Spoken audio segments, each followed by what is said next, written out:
Eu queria agradecer também o pessoal que ajudou a formar o GT, agradecer e parabenizar, porque o GT está incrível.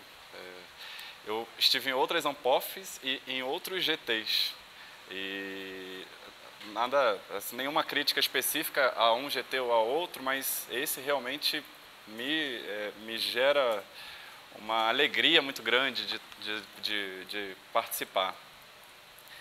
Queria agradecer a todos que falaram, porque não é um agradecimento formal só não, a gente vem tendo um acúmulo nesses 2 últimos dias e é incrível. Quando a Jéssica fez a fala, iniciou a tarde de hoje, eu pensei, ótimo, eu vou conseguir dialogar com ela, porque falar da mulata, eu vou falar de futebol, a gente vai dialogar. Aí o Teófilo falou de democracia racial, eu falei, não, eu acho que eu dialogo melhor com o Teófilo, porque eu vou falar de democracia racial. Aí o Luiz fala de memória, eu falo, não, acho que é melhor ter falado depois dele. E a sensação que se deu agora à tarde, na verdade, é uma sensação que vem se dando. As falas se sucedem e a gente vem percebendo que são mais elementos que se somam aqui e que a gente vai enriquecendo a discussão. Então, eu queria realmente agradecer a todos que falaram e pedir desculpas que não pude participar de manhã, enfim, mas agradecer também. Bom, gente, eu quando coloquei o título aqui, Jaime de Almeida, Lélia Gonzalez e o racismo brasileiro, dá a sensação de que eu sei sobre essas pessoas, sobre o Jaime e sobre a Lélia. A Joana, minha amiga aqui, fala, que legal, você está estudando a Lélia, que lindo. Aí eu até fiquei assim, meio sem graça, para falar para ela que não é exatamente assim, né? Eu fiz um texto e acho que é importante marcar que é um texto inicial de pesquisa, de fato. Eu, durante muito tempo, tive uma formação que acredito que boa parte de vocês, de nós, teve muito eurocentrada, e eu fui descobrindo alguns autores que, muito recentemente, e me assustando comigo mesmo, assim, pensando, gente, onde que eu estava, que eu não li essas pessoas, né? Onde que eu estava? Pois é. A Lélia é uma dessas autoras, e a Lélia, eu fui lendo, me fascinando, lendo, cheguei no Jaime. E, em princípio, assim, olhando a biografia da Lélia, o Jaime aparece como um irmão importante naquela vida e tal, mas poucas informações sobre ele. Eu fui procurar na internet, primeiro lugar de pesquisa nosso, né? E nada vai se achar sobre o Jaime, ou muito pouco sobre o Jaime. A gente acha sobre o filho dele, o Jaime de Almeida Filho, foi técnico do Flamengo em 2013, 2014, aquele que impediu que o Flamengo caísse para a segunda divisão do Campeonato Brasileiro, ganhou a Copa do Brasil com o Flamengo e depois ganhou o Campeonato Carioca de 2014, perdeu a vaga na Libertadores, né, foi desclassificado, acho que na primeira fase ainda da Libertadores de 2014, e foi demitido. E teve uma grita na imprensa, isso é interessante, teve uma grita na imprensa, não muito ampliada, mas teve uma grita e gente dizendo que ali tinha uma marca de racismo. Foi interessante porque eu estava pesquisando sobre o Jaime de Almeida pai, cheguei no Jaime de Almeida filho e cheguei nesse lugar. Bom, então, o que o meu texto versa? Ele versa sobre o Jaime de Almeida filho, então eu fui procurar em outras fontes de pesquisa sobre o Jaime de Almeida pai, sobre o Jaime de Almeida pai, para chegar na Lélia. Então, eu cheguei na Lélia, a partir da Lélia, cheguei no Jaime. Do Jaime, eu quero em algum momento chegar na Lélia, mas ainda vou me deter no Jaime. O Jaime foi aparecendo como uma figura mais fascinante do que inicialmente me parecia. Por que também? O Jaime, eu vou até falar aqui, ele está na década de 40. Ele está num momento privilegiado de formação, de forjamento de uma identidade nacional. Ele participa, e não participa de uma maneira coadjuvante, participa de uma maneira como protagonista do futebol brasileiro, da maneira como a gente entende o futebol brasileiro hoje. Ele é fundamental, embora ele não fosse o Leônidas da Silva, o mais conhecido desse período, né, um goleador importante, ele não era o Domingos...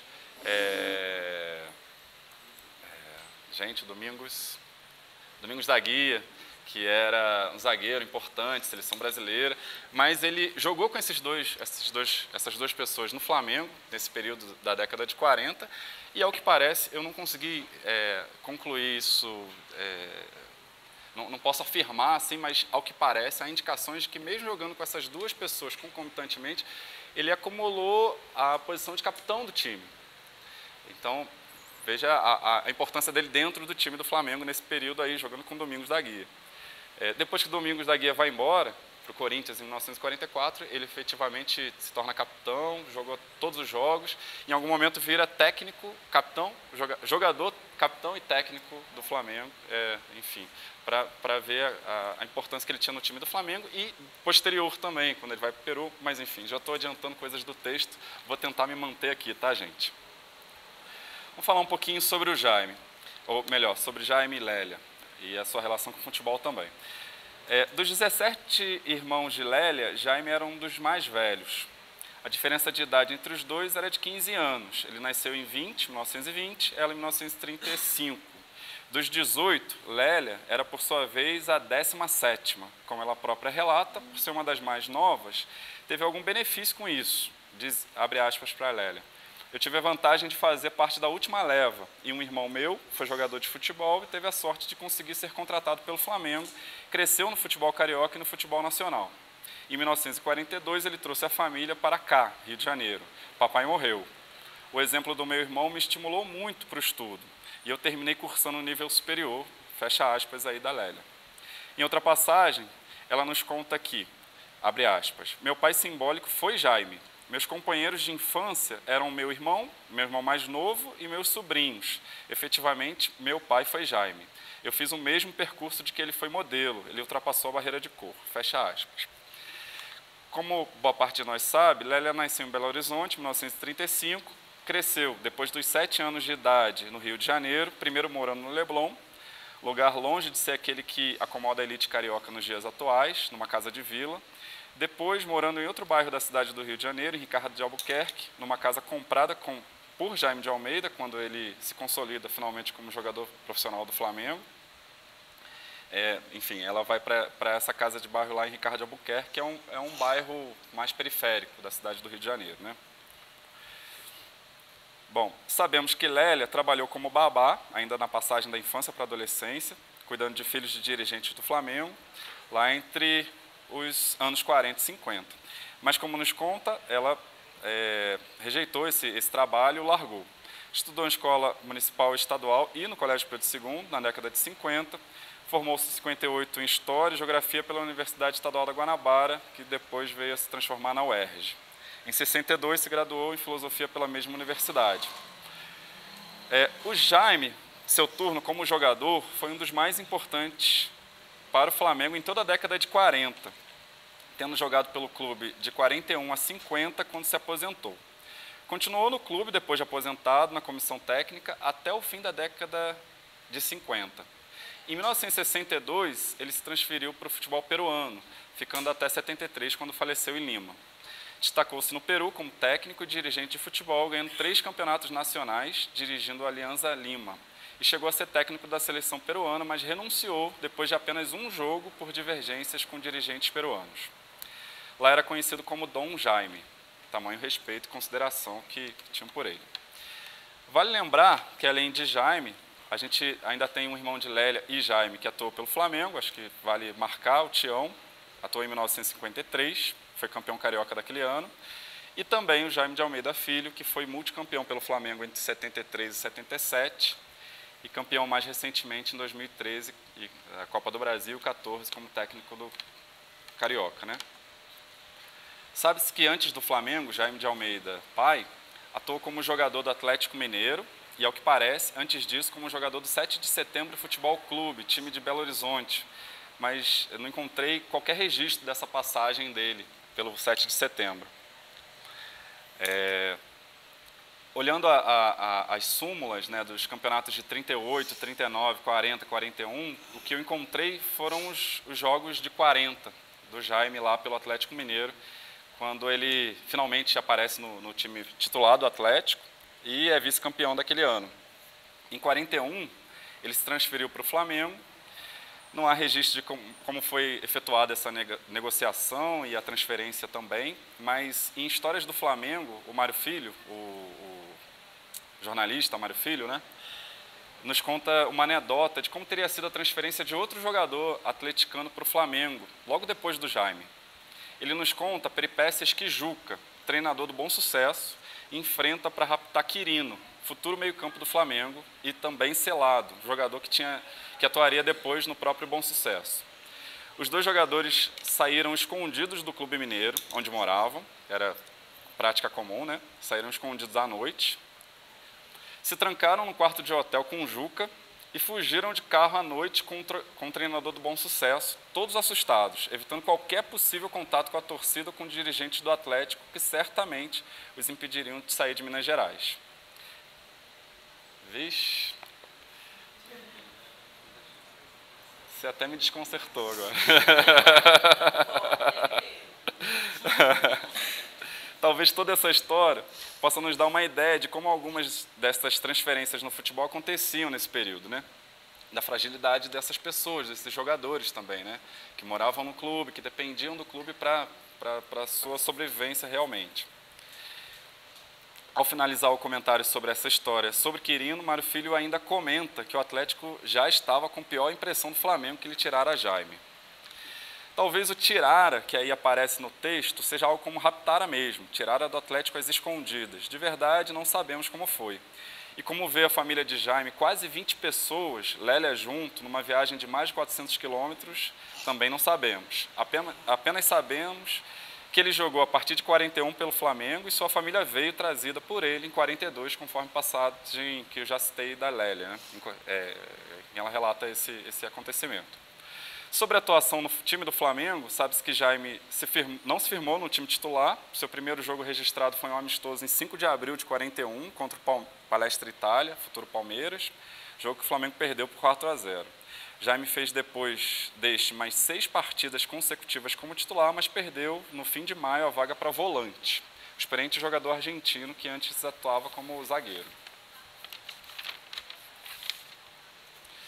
Apenas em 5 de outubro de 41, quer dizer, já para metade final do ano, é que ele aparece como titular novamente na vitória sobre o Vasco, 1-0. São 4 meses na reserva sem entrar. Jaime recuperou sua condição de titular, ainda no meio-campo, mas mais para a ala esquerda, o volante continuava firme no time. E da titularidade da ala esquerda, não saiu até 1949. Acho que agora o texto vai começar a ganhar aquela força, demonstrar aquela força que o Jaime teve no time do Flamengo. Ele consecutivamente jogou, eu não vou olhar para lá não, ele jogou todos os jogos oficiais do Flamengo de 41 de outubro a 49. Esse é um feito, né? E nesse período, eu vou encurtar, por respeito até pelos colegas e enfim, por tudo que a gente já viu aqui, que foi tanta coisa incrível, não vamos deixar ninguém sem apresentar de maneira nenhuma. Mas nesse período aí, ele é tricampeão com o time do Flamengo, 42, 43, 44, é o primeiro tricampeonato do Flamengo, ele acumula seleção carioca, né? Não tinha campeonato brasileiro, então ele acumula aí, ele vai para a seleção carioca também nesse período, 42, 43, 44, 45 não teve, mas 46, 47, é o último ano que ele joga na seleção carioca. Tem 3 títulos brasileiros aí também e vai à seleção brasileira. Em 42 ele disputa o Sul-Americano, que o Brasil termina como vice e que foi um grande feito para o Brasil. Ele é reserva na seleção brasileira. E em 46 ele é titular incontestável já. Tanto é que o jogo que o Brasil perde para a Argentina e perde na verdade, em 42, o Brasil perdeu 2 jogos, Uruguai e Argentina, então ficou em terceiro. Em 46, o Brasil melhora um pouco seu desempenho e fica na vice-colocação, perde para a Argentina. E o caso da derrota do Brasil para a Argentina se dá em função, diz Mário Filho e outras fontes, do fato de que Jaime estava com o joelho torcido, mas o treinador não abriu mão dele no time. E aí os 2 gols primeiros da Argentina foi 3-1, acontecem do lado em que o Jaime atuava e, enfim, por conta de uma impossibilidade de jogo dele, né? Mas para mostrar também a importância que ele tinha nessa seleção brasileira. Lembrando que a década de 40 é a década sem Copas. Então ele não pegou Copa, muito provavelmente por conta das circunstâncias. Bom, gente, tem muito o que dizer sobre o que fiz aqui de anotação, mas eu já sabia que não ia dar tempo mesmo. Eu só queria trazer, na verdade, a figura do Jaime como a figura que agora me chama muito a atenção, é uma figura muito importante pelo destaque que ele tem dentro do esporte brasileiro, mas também, mais do que isso, pela figura que a gente não sabe ainda qual era exatamente, mas que ele parece ser, que ele começa a apontar para ser. Ao que parece, ele empurra Lélia Gonzalez para a universidade. E isso é um dado importante a respeito da biografia dessa pessoa, dentro daquele contexto de país. Ao que parece também, tem bom, só uma anedota rapidinho para fechar. O Mário Filho, quando vai comentar nesse famoso texto Negro Futebol Brasileiro, vai comentar o lugar desse negro no futebol brasileiro, né? Ele usa muitas analogias daquelas pérolas terríveis, né? Quem já leu sabe do que eu estou dizendo. Então, o Jaime, por exemplo, é comparado a mordomo. Em algum momento, ele vai falar da lealdade, da limpeza, assim, palavras do Mário Filho a respeito do Jaime, e fala, é um preto limpo, que incapaz de dar um pontapé, e muito leal, e muito, como dizer assim, muito cordial. Parecia até um mordomo desses que a gente vê em filme norte-americano, do sul, enfim. Para falar de Leônidas da Silva, por exemplo, o Mário Filho fala que ele era preguiçoso, né? Que só jogava por dinheiro e tal, mas, enfim, é bonito isso, porque a gente percebe nas entrelinhas dessas coisas o como também a resistência se dá e como essas figuras se colocavam dentro desse ambiente, que era a sociedade brasileira e o futebol brasileiro. O Leônidas era o grande craque, né, do futebol brasileiro durante todo aquele período. E os jogadores praticamente jogavam sem ganhar nada, né? Ele, segundo Mário Filho, só jogava quando pagava aquilo que ele exigia, que era o pagamento justo. Então, havia jogos que ele simplesmente não entrava em campo.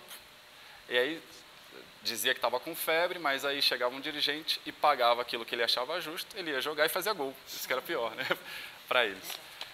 Bom, o Jaime de Almeida está dentro desse contexto, lidando com algumas dessas pessoas que, nas entrelinhas, a gente consegue ver ali alguns indícios de uma resistência importante, também o Leônidas, num contexto em que a gente está forjando a identidade nacional.